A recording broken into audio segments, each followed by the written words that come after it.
Hi there, I'm Sam. And I'm Kylie. And this is Crying in the Walk-In.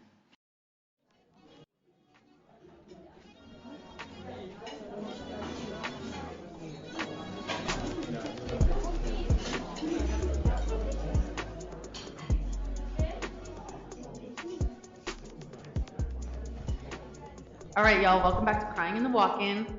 Woo! Sadly, Kylie's not here with us today, but I got my friends Milton and Celestina here. What up? Yo. Yeah. Today we're working on some R&D. We're sitting at the bar right now, fucking with milk punches and shit, infusing, measuring in Grams and mils. We don't fuck with cups. Yeah. Or tablespoons. Or tablespoons. Yeah. So was that a dig? Was that a dig? I don't. I mean, I said what I said. Yeah, but we're sitting here doing some R&D, but we wanted to have them on the show to give them a little platform today to talk about their personal projects with Fortify the Culture. So we'll get into that in a second, but I just want to ask you guys how you been? Pretty busy, honestly. Been doing like a lot of pop-ups. So yeah. You have been doing a lot of pop-ups. Yeah, I did the pop-up at Donna's for brunch. That was fun. It was delicious. Delicious. Then doing another pop-up this Sunday. Yeah. At Darkroom. Yeah. And then one right after, back to back, baby. Yeah. Back to back. I like that record. Pop-up mastermind. Pop-ups. Yeah. Any bullshit happen at work this week? I mean, not more than the usual bullshit at work, you know? Yeah, I think I've shared all of my crazy stories this month. You have to clean up anyone's vomit or... Oh, thank God, not not this week. You know, although I do work at a nice bar, this is actually the bar that I've had to clean the most. Oh, really? Yeah. Yeah. People just act a fool here for some reason. Yeah. I think it's also because weird here. Yeah, I think we're just the bar that I work at is very close to the convention center, like the roastery, so we get a lot of tourists. Yeah. And I think oftentimes people have already been several other places and the Capitol crowd, just yeah. This is their last stop. Yeah, this for whatever reason, the fancy cocktail bar is their last stop. It's either their first or last stop. Right? Mm-hmm. Yeah. Yeah. Yeah, I would say that resonates with me being in a similar style bar. Mm-hmm. Like the beginning of the night, everyone's pre-dinner, and then the end of the night, everyone's having their nightcap. Yeah. Speaking of those, so what is your experience in the industry, Celestina? How long have you been doing this? Let's see. I started bartending in 2016, so that's like 8 years. Wow. I think that's the math. I started bartending when I still lived in Portland, and I had originally just gotten into the industry because I heard that as a bartender you make money. Yeah, that's why we all here. I was broke right out of college, and I was working in nonprofits, and it was work that I was passionate about, but it wasn't paying my bills, and my college debt was about to come due, and so I was like, oh, I have to pivot, Yeah. Thankfully, the place that I had started at, it was like a hotel, craft cocktail / pizza bar, and the bar manager there, he was specifically looking for people, green people in the industry to train up into craft cocktails specifically. Yeah. So we can train you our way. Yes. Yeah. I get it. Yeah. So I had bar backed for probably about a year there before I started bartending, but it was a lot of hands-on prep stuff and learning classics, and I don't know. I feel like I was very lucky to I got a very good foundation when I was just starting. I think I was 22 when I started bartending. Okay, yeah. So I started very young, and now I'm here. Yeah, now we're here, baby. Yeah. Now we're at the top. Yeah. Milton, what about you? Bar-wise, I started bartending I think 2017, so I think that's what 7 years now. Yeah, if that math is yours. But I've been in this in hospitality, food and beverage for a long time. Yeah, you were back at house first, yeah. Yeah, I was back at house. So I'm from LA originally, and when I was out there, I was aspiring cook. Yeah. I didn't know that. Yeah, aspiring cook. Yeah, wanted to be a chef. Wanted to chef it up. Chef Boyardee in Hey, the you house. still chefing? Yeah. Still chef in different ways though. Just in liquid form. Yeah, just now. in liquid format now. But yeah, towards the end of my time in LA, it was like around 2014. I started transitioning to like front of house. Worked at a couple Korean barbecue joints, you know. Yeah. Pouring some sake for folks, or not sake, soju. My bad. Damn. Yeah, I know, right? That was embarrassing. Sorry, K-Town. And then when I moved to Seattle, I started doing coffee. So I did coffee for like 6 or 7 years, hmm and then switched to doing bartending because it makes more money. More money than coffee? Oh, 100%. Oh, I'm really? like, yo, the fucking barista at a fucking bar pipeline, it's so real, and it's also like, Yeah. yo, what, you're making this much money? Uh-huh. I was talking to somebody the other day though, and we were laughing about the barista to bartender pipeline. But then I was kind of laughing about how like there's inevitably like that transition back. But the Yeah, person, when you get tired of the When night, you get Yeah, tired the of yeah, that, yeah, or nightlife. yeah. you're just like not allowed to be at the bar anymore because Yeah. you have problems with drinking. Yeah, And you're like, yeah, well, I yeah. guess I'll just go back to coffee. Yeah. Like, and I can't handle this. Yeah. Oh man. Yeah. Yeah. Okay. Well, now you're That here. hasn't happened yet for me, so. Yeah, yeah, yeah. Still going strong. Yeah, Still yeah. strong in the bar world. We're trying to, and yeah. Okay. Well, that brings us up to date, and now we can talk about your current. Do you call it like a pet project or passion project or? Passion project for me, I would say. Yeah, I feel like that's a good way to put it. Yeah. I think it aligns with our ethos and what we do. Cool. So first of all, it's called Fortify the Culture. Yeah, so our project is called Fortify the Culture with Celestina and myself. This thing started back in 2022. Well, honestly, originally started when we were working together at a spot in Fremont. Uh-huh. Every time we were together, we would just play Latin music, and people would want to come in and dance and fuck around. And then we both stopped working there and went separately to other places. Um, and then we kind of the brand broke up, and we kind of wanted to cultivate that again. And we're like, yo, there's a lack of Latin nights out here that like are surrounded with liquid and food. Let's fix that. And then it kind of snowballed into this whole thing. So I'm assuming in LA you have a lot more of that. Yeah, honestly, like this project probably wouldn't work in New York or LA. Because that's already happening. It's just like there are brown people represented and doing things. Okay. Not to say it wouldn't work, but like I don't know. Yeah. I feel like the Seattle just does lack a little bit of diversity and lacks a little bit of that amplifying those voices. Yeah. Or representation. Yeah, I'm curious about it, but we'll see what happens. Yeah, I mean, yeah. So Fortify the Culture, like, is kind of our answer to something that we felt was lacking in the Seattle like bartending community.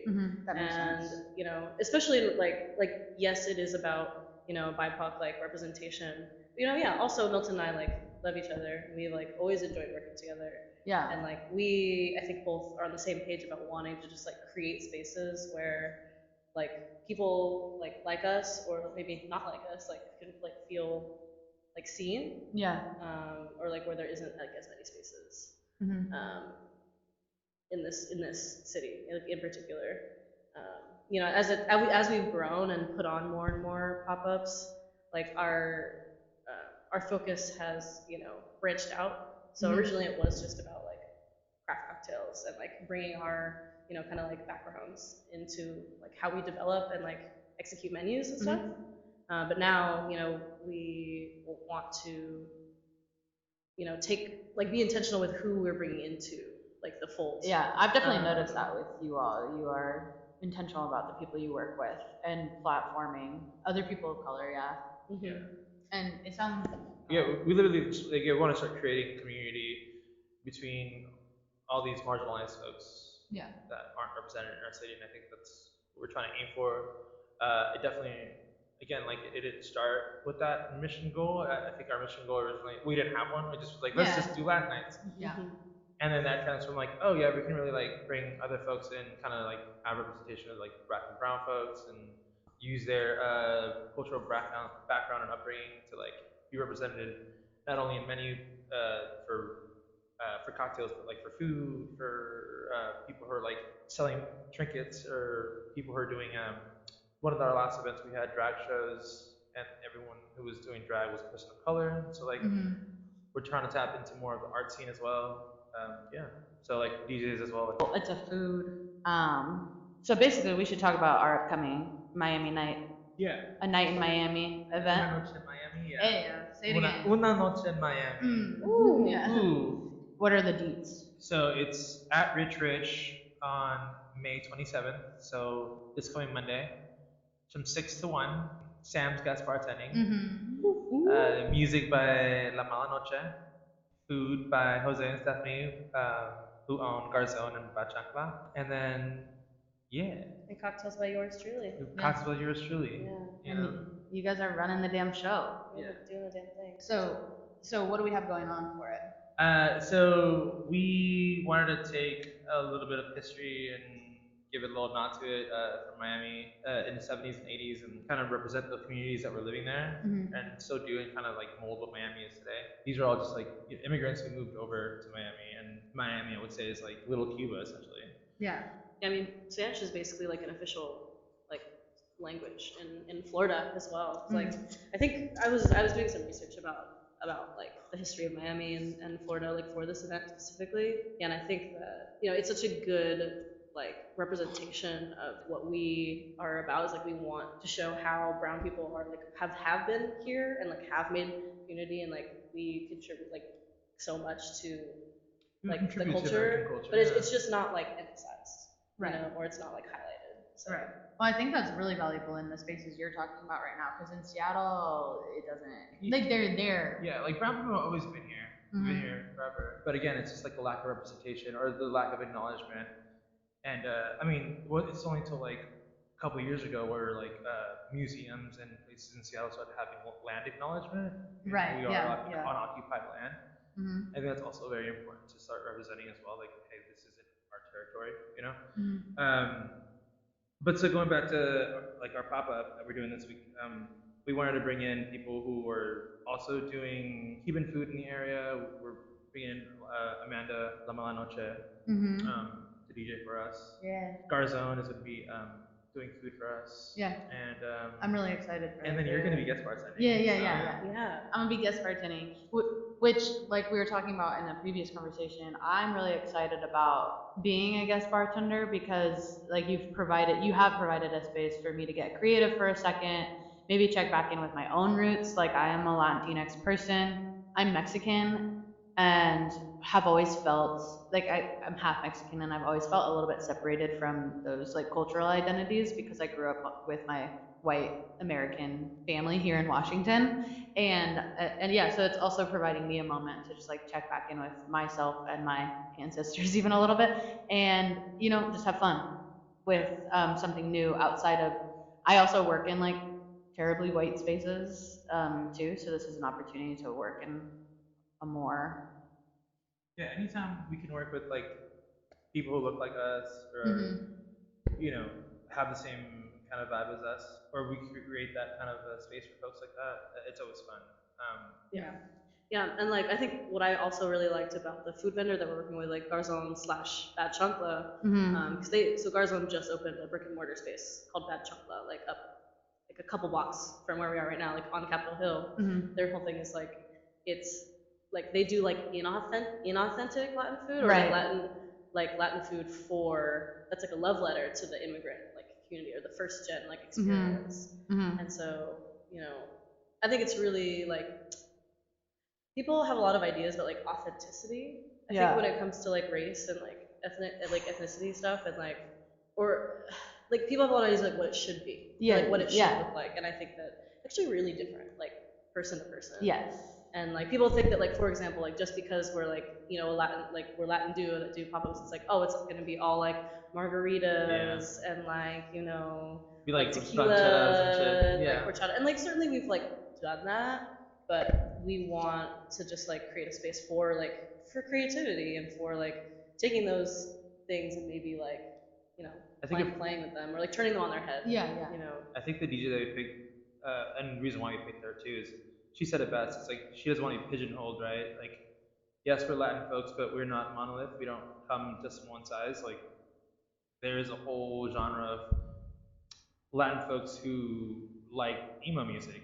Yeah. Fucking, you know, black people who listen to fucking metal, and those like subcultures and subcategories don't really get like represented or shown and Celebrated. Yeah, or celebrated or like given space to. And it's the other reason why we went with La Malanoche, because she's also like she's a Latin person who doesn't only just want to play perreo. She wants to play like disco, funk. She wants to play like some electronic music, you know, and that's like a whole cool culture too. That like, hey, again, we're not just all the same, you know. Yeah, and exploring other things doesn't make you less of a Latin person Exactly. or yeah.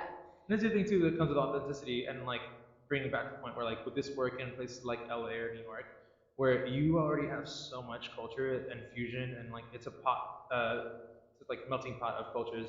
Like when I was in LA, we had like Roy Choi has like a food truck out there that's like Mexican Korean fusion, and they do like burritos with bulgogi, and it's like you know a mesh of culture, and that's pretty fucking cool. And again, you're not getting pigeonholed to like, oh, you're this race, you should be only doing this kind of thing. Yeah. You know? Yeah. I think our upbringings also make us who we are. Yeah. I'm gonna listen to Depeche Mode. Fuck it, I'm gonna listen to Depeche Mode. Yeah, I know that. This is funny. It's kind of But true. I'm still gonna get down on Selena, you know. Yeah. Yeah.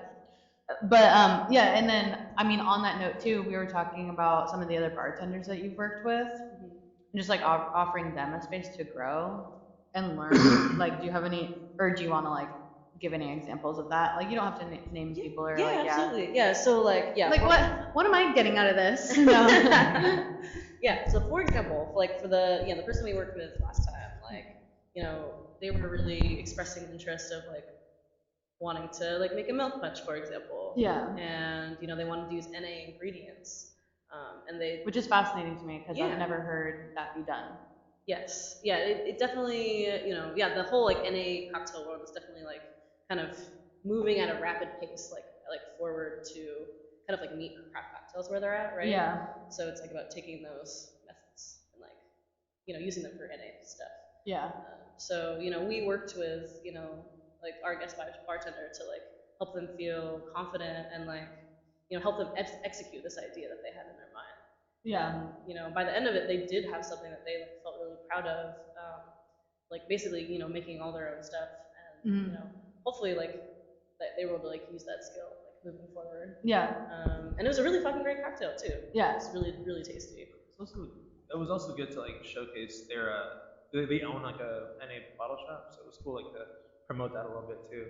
Yeah. Support black businesses, baby. Yeah. I think that's also something that me or Kylie and I have been talking about a lot lately is how to network, who to network with. Like, yeah, we have a ton of friends in the industry who have their projects going on, but who do we want to offer any kind of platform to? Like yeah, I think thanks to our 80 listeners, but like one day we might have more, and it would be super cool if we used this space for like similar means. Like, oh, you have this pop-up you're doing, let's advertise for it, and like obviously just do it homie to homie and be like, let's talk about everyone's projects that we have going on and like spread the word. And then but yeah, we're having private conversations about like whose voices are we trying to amplify, because some people don't need it. Some people do need it more than others. I don't fucking know if you could say. Yeah, and I mean, it's honestly like I think our event, like Fortify the Culture, is like a very like grassroots kind of natural thing that we just kind of has developed over time, and like I think that in the same way, like that's kind of how I think like, how we as a community like should move forward, like just like looking within our industry, like how do we make connections with each other, like horizontal connections, you know what I mean, like not like looking up to the people who like are already prominent within our industry and who already like have the accolades, right? We know who those people are, and like I love and respect some of those folks, but it's like how are we lifting each other up, right? And like building power and building like knowledge, like together, like growing up with each other, like seeing each other as like equals, and, like as people with different skills. It's like a rising tide raises all ships. Yeah, absolutely. Absolutely. I like that vibe. We're vibing. Yeah. Nice. Okay, so but speaking about you though, this is like another kind of like passion project for you, right? Like, Yeah. you know, you're doing.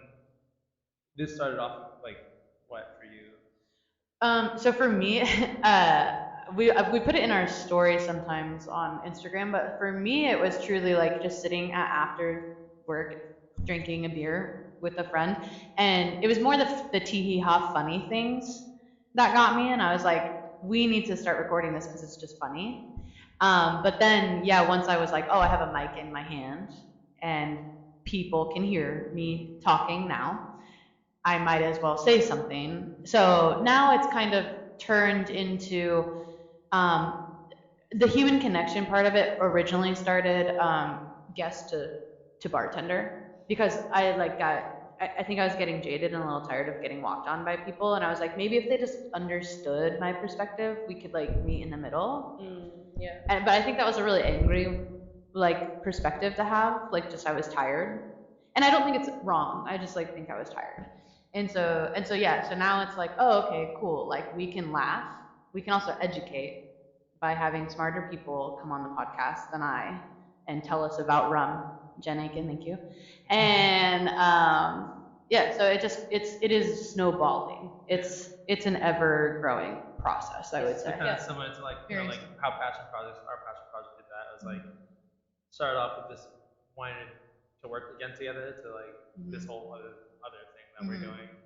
It's cool. You amplify voices and you set a platform for folks. Yeah, yeah, and I think it's really I'm very excited to like see what the future holds for you too, because again I feel like you know you in my understanding like you preface a lot of your podcasts with like saying that you know you're too non-binary like people of color. Yeah. So like again like you're amplifying like your own voices, which I think is like really hard to do like as just it's hard to like have the confidence or like to believe in yourself or like believe that your opinion like matters or is worth hearing. Right.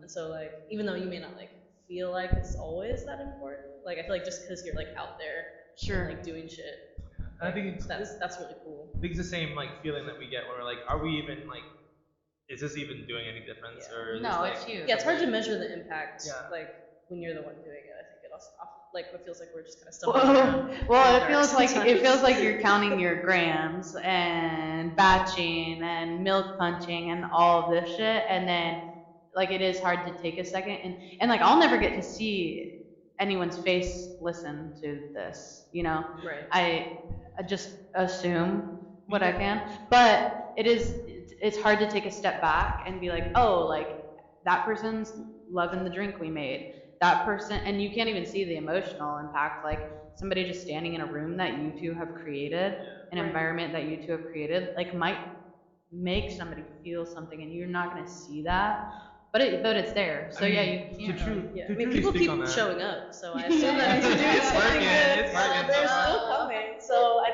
that's kind of my like well. I guess people still like We it. still fuck with us, I guess, Yeah. Yeah, but to speak on that though, like I'm not gonna lie, like you know, people are already doing like some similar stuff that we're doing, like Brown and Balance is something that's been happening very like adamant in Lush Life as well. And I would say that that's like definitely our inspiration. Yeah. It's something that like black people have already done like elsewhere. And so like I definitely like I've gotten emotional when I was at like Camp Run Amok and you know, Brown and Balance party happened and it was a bunch of black and brown folks and I was like, fuck, this is how many people got in. I was like, this is fucking tight. Yeah. Like, it's I don't know, it's just a very emotional feeling like, oh shit, like I am surrounded by people and I do belong here. Yeah.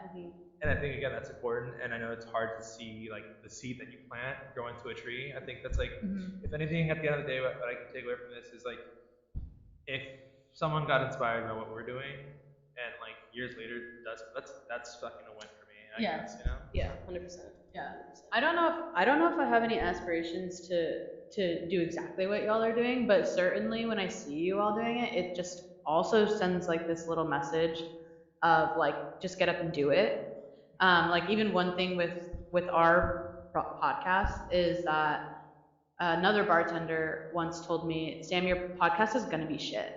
Like it's just gonna start out shit, and then you'll get better and better. Right. But it's never going to be a good podcast if you don't start. That's And so I don't know if you resonate with that from like your first pop up to where y'all are at now at all, but. Oh my god, yeah, 100%. Do you want to speak on this, our first pop-up? Oh god, this is so fucking wild. Yeah, go, totally. Oh, I mean, you know, yeah, there was just so many, like, it's, It was at a It bar. was such a learning process. Yeah, Yeah. it was definitely at a place where we Well, it lacked a lot of tools for just to bartend in general. Sure. we were wholly unprepared for the amount of DIYing I think that a pop-up truly needs. So it's like you really have to pack it all in. Yeah. Like the tools, the juices. The You're carrying the liquor. whole. You got to build the Like bar. Oh, yeah, yeah. and then like you have to build the bar from scratch because you can't rely on like the bar that you use to like have any of that stuff. Mhm. And then like not only that, but like also all the planning beforehand. So like yeah, all the infusions, the fucking. I mean, we're sitting in our third R&D yeah, we meeting currently and sitting also in- recording at the same I'm time. watching this milk punch drip by drip. It looks clear. It looks really good actually. Yeah, it's but Crystal clear. yeah, I think and like it was incredibly stressful and like I definitely had like multiple mental breakdowns. For something that was like so small. Well, you're putting a lot in. We just put a didn't lot in. realize the measure of it, We did not. And I think that while the stress that never goes away, I think like our ability to kind of roll with the punches has definitely gotten a lot better. Right. Also, like our ability to set ourselves up has also gotten better. Like, I noticed. I mean, that. definitely the second pop that we did, like we learned a lot from our first Yeah. one, and we like implemented some of those changes. But then our second one, we're like, oh fuck, no, we're still knee deep in getting like weeded and shit. We Yeah. need to change things up. And then I don't know. I think where we're at now, we're like, it's more of a like a turnkey. Like we kind of got it unlocked a little bit. Yeah. I would say the only thing that we can't really rely on like other Don't worry, we can edit things out. Go Okay. ahead. So like the one thing that Okay, no. Yeah. I think you should leave this in because okay, so like I think again an important part of Fortify the Culture is building community, but it turns out like building community is actually like really fucking hard because Yeah. people like we all have our own shit going on, and I think that like people can say they want to like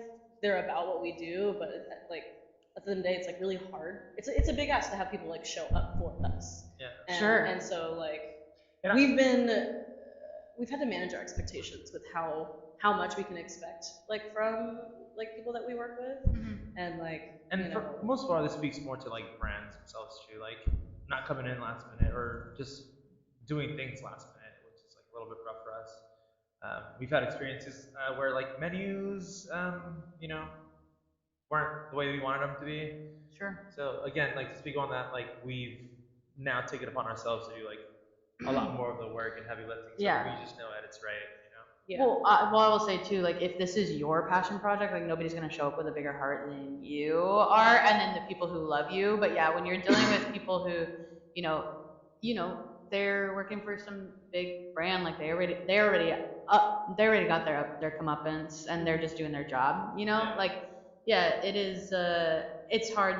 Like first of all, you're gonna notice that the menu is wrong quickly because you put all time and effort. Or something's misspelled. I'm like, okay, cool. Yeah. We just got to roll with that now. Yes, you're gonna inspect everything you do with a magnifying glass and a fine tooth comb, whereas somebody who's not like this isn't their passion project, it is hard to expect. Yeah, and we just have to meet people where they're at sometimes. And, Yeah. if someone's not able to like follow through with something that they said they were gonna do, we just have to kind of accept it and move on, or at least like communicate. Yeah. Like learn to communicate better with folks. So it's definitely been quite the learning curve. Because again, it's like one thing to say you're about like community, and then it's another thing to like engage in that situation. It comes with a lot of challenges, and it comes with a lot of conflict too. But healing. But but moving like forward. Yeah. And moving through those things, and like still having successful events where we're like having a good time, and everybody else is having a good time. Right. Music's good, food's good. Yeah. No, you guys are y'all are truly curating a whole night for people, a whole experience. Trying to. You're doing all right. You're doing all right. Yeah. Yeah.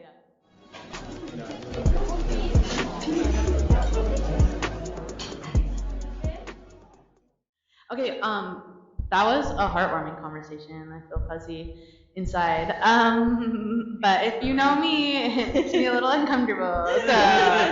So I want to ask you now if you have any crying in the walk-in stories. Any walk-in stories in general. Have you, in our last episode, some girl punched a steak in the walk-in, all right? She punched a steak? Yeah. So it can be anything. Man, I've always worked in places where the walk-in is actually really busy. Like it was everybody's always coming in and out of the walk-in. Uh-huh. So I've never felt like the walk-in was place, A safe like a space. safe space. No, I'm so I don't know sorry. if I've ever cried in walk-in. Have you ever had any safe space? Like even if it was a street corner, like do you just like go out on a little walk down the block? Yeah, maybe just like leave, like behind the bar. It's the bar next door for me. Yeah. True. But yeah, what takes you to the bar next door? You've never cried at work, have you? I would say, like, okay, Or come close? so like, on an offset to me, on like, outside of bartending, something that I do is jujitsu. It's like martial arts that I've been doing for quite a while now. And something that's helped me translate in the rest of the world is like, if you're not familiar with jiu-jitsu, you're getting strangled and thrown and like pinned down, and you're a bigger dude. That's like a full contact sport. It's full contact sport. Yeah. And you're getting roped and choked and down.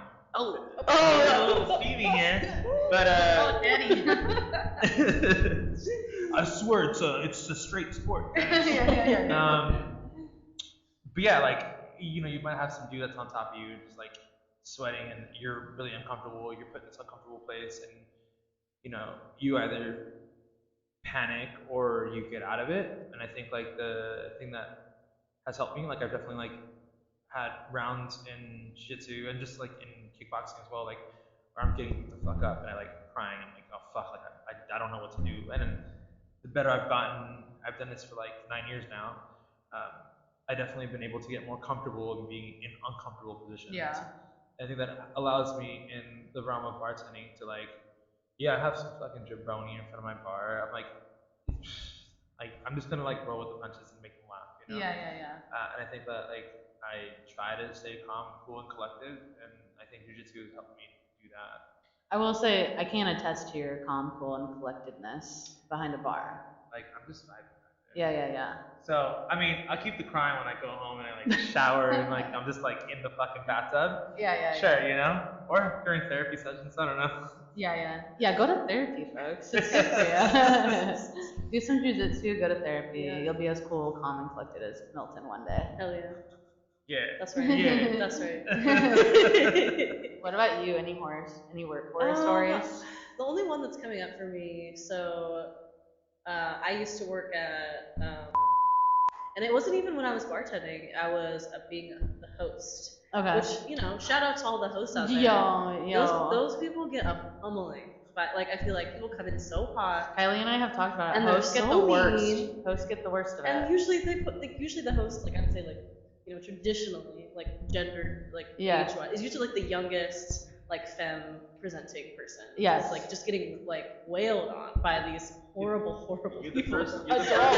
Adults, grown adults. You're the first line of defense. You are the First line of And defense. so Honestly, give it up to the host. Yeah, so I was covering a shift. And God bless your soul. I know. I was covering this door shift, and it was like a fucking busy ass like Friday or Saturday night or something, and like there was just like so much shit going on. There's like a fat line, and I have this like I seat this big group in front of this couple that was first. It was like a 2-top and then like a 6-top behind them, and there's this like table that it's like made for 6+ people. So I'm like, well, clearly I'm gonna seat them first. Right. And so then like the couple in front of me, like it's really, really like irate, and they're like, what the fuck? Like, why the fuck do you seat them? Like, we're first. And I'm like, well, I'm trying to explain to them like how restaurants work. Yeah, like we gotta play Tetris here. Yeah. And it was like a slightly older couple, I'm gonna say like maybe probably in their early 40s or something. Yeah. And it was like an older an older white woman and then like an older black gentleman. And like he just starts like ripping and he's like, you're racist. Like it's because I'm black. Like that you're not seating me Oh, first. that's rough. And I was like, bro, like absolutely not. I was like I don't know why you think that. Like You're trying to get them in bar seats too, aren't you? no, well, I was just trying to get them put them anywhere where I could, but like it was just we were simply just full. I think And so he just kept on like yelling at me, and like everybody was like watching me like get yelled at, like being called a racist. And like I am like a Latinx person. Yeah. And I'm like, I don't know.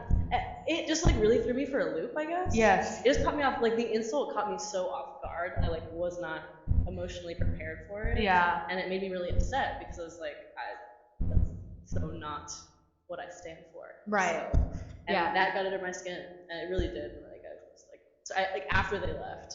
Like I did end up crying a little bit. I did. Yeah. I had to take a walk. I had to take a lap. Yeah. I had to, like kind of walk it off a little Get bit. some fresh air. Well, honestly, like those moments, like you're saying, we're emotionally prepared for. Like I can handle, like I think, like you're saying, Milton, just being in this industry, you can handle a lot. Like you can hold a lot in. Absolutely. We fight so many natural urges on a daily basis. Yeah. Like if I reacted naturally to the way people treat me sometimes, I would be yelling a lot and I'd probably be a little bit more violent. Yeah. or just, I'm actually avoidant, so I'd probably just be running away a lot. I mean, I don't know. 21-year-old me would be popping off. But we've been doing this for a while, so now we know. Yeah. Now we Older know. now. Yeah. Bro. My move right now is like a really like a pause. So if like someone asks me for something that I think is like really like Absurd. they're like, oh, like, you know, for example, you know, I had this table come and they're like, well, what's the fastest thing on the menu? Because we have to, like, our reservation's in 10 minutes. And they had like just sat down. So you said a shot. So like I just stop and I like look at them. I just don't say anything. I like blink a little bit. Mm-hmm. And they're like, oh, we'll just then like backpedal. They're like, we'll just get shots. We'll just get shots. Like, that's right. Yeah, and you will. I didn't say anything. Yeah. No, you're literally like, you knew the answer to that question before like, you I asked think you it. know. Yeah. I think the answer is within you. Yeah. And you brought it right out of the. Within yourself. Yeah. I think shame is a very powerful tool. Yes. But you know what? It's funny you said that. One of the tools that I use when people like ask me just dumb questions, I kind of throw the dumbness back at them, but I do it in like a cheeky way. You do. We're like, oh, we're fucking around, we're laughing, we're bantering. This is just me bantering, ha ha ha ha ha. Yeah. Like I'll flirt with you a little bit, like make Yeah. you fucking laugh. But honestly, like, no, just being real, you're being dumb. Yeah. You really dumb. Yeah. My favorite is when people are upset about things that like you quite literally can't change. Like the sun is in their eyes, and you're like, what do you want me to do about the sun, my dude? Or like there's like people sitting on a patio and there's a fly, and I'm like, yeah, you're outside, dog. Like I can't change the world for you. They tell you to like turn the AC down just a scooch. Yeah. I don't know, just small things like that. Yeah. Oh my god, I had this But woman those here. I'm emotionally prepared for. Those, no, absolutely. Yeah, I had this woman here like a couple weeks back. She just kept on telling me like how we should have a second bathroom because we only have one. Oh yeah. She made a point to come up. She came up to me like 3 or 4 times throughout the night and like, I just need to know, like, you really need a second bathroom. Like I shouldn't have build to that out right now. Yeah. Do you want me to like, where is it gonna go? Yeah. This place is a garage. Yeah. I can't change that. Yeah. Me, the bartender, can do nothing. Yeah. That's so funny. That is so funny. Yeah, Take it up to management. Yeah, I was reading also restaurant reviews the other day, just for inspo. I do that. For inspo. And there were quite a few stories of people giving restaurants 1-star reviews because there was no parking. That's crazy. And it's like, yo, like what? I don't know, or yeah. Like since when is That the has- restaurants like? Where did you? Like, from what suburb did you fucking come from to expect to have like a wide ass parking lot where you can park your like fucking 4x4 truck? Yeah. Okay? Like that is your problem. Yeah, it's so crazy wild. to think about that. Restaurants that do have parking lots. I know. Like I'm the always fucking Olive Garden or the Golden Corral yeah, and I shit. am pleasantly surprised when I'm like a restaurant. I'm like, oh, a restaurant has parking. Yeah. It's What a crazy. nice treat. Yeah, in Seattle, I would never expect a parking lot. They exist like in Again, like, in the burbs. in the fucking burbs. Yeah. Yeah. But it's always like a Red Lobster or an Applebee's or like those chain ass restaurants. Yeah, what you trying to say? If you got a parking lot, you ain't got good food. Maybe. Yeah. So we're. Hey, Cheesecake Factory, you gotta pay for the parking there. Yeah. No. That's interesting. But yeah. So I interrupted you earlier. No. So it's like the things that I'm emotionally prepared for, I can take a lot of. But then when there's those curveballs of like this person calling you out for being racist or something, when you're not. I was just so surprised. Yeah. It's like those, you feel it in your bones so hard. And like for me, those are the moments I'm like, I really do wish that it's appropriate to leave the floor for 10 minutes, go cry in the walk-in, and like gather myself and return. I could have really used a walk-in to cry in on that day. Yeah. I needed it. And I just didn't have it. Yeah. You know. But anyway, I love that we're all working together. So thank you. Me too. So much for having me on the pop-up this upcoming Monday. Hell yeah. May At Rich 27th. Rich. Rich. 6 p.m., 1 a.m. Let's go. Music, food, Bye. Bye. Miami themed cocktails. Yeah. Yeah. Let's have some fun. And thank you for coming on the podcast. Also, quick little shout out. Oh yeah. Derek Jones, motherfucking Derek Jones, Oh, okay. Driftwood something on Instagram. I should look that up. Driftwood Jones. Driftwood Jones. He made our flyer for our gram. Cool. If anyone's ever just interested in like having someone do graphic design for them. Yeah, he's got a really quick turnaround. He's got a quick turnaround. That's And sick he's, as and, fuck. he's very skilled. Yeah, he's a cool guy, even cooler on the fucking computer. You're so cheesy. I am. But that's oh yeah, you're a father. But yeah, cool guys. Thanks for sitting down and talking while your milk punch drips. I think it's ready. I know. All right. We're gonna go taste this milk punch. Back to R&D, guys. All right. See you soon. All right. Bye. Drink water, everyone.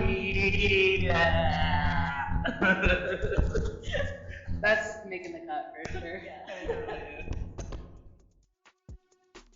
Thanks for listening to Crying in the Walk-In with Sam and Kai. Find us on Instagram at cryinginthewalkin_pod and on Spotify at Crying in the Walk-In. You can find us in real life too, but only if you know us, you little freaks.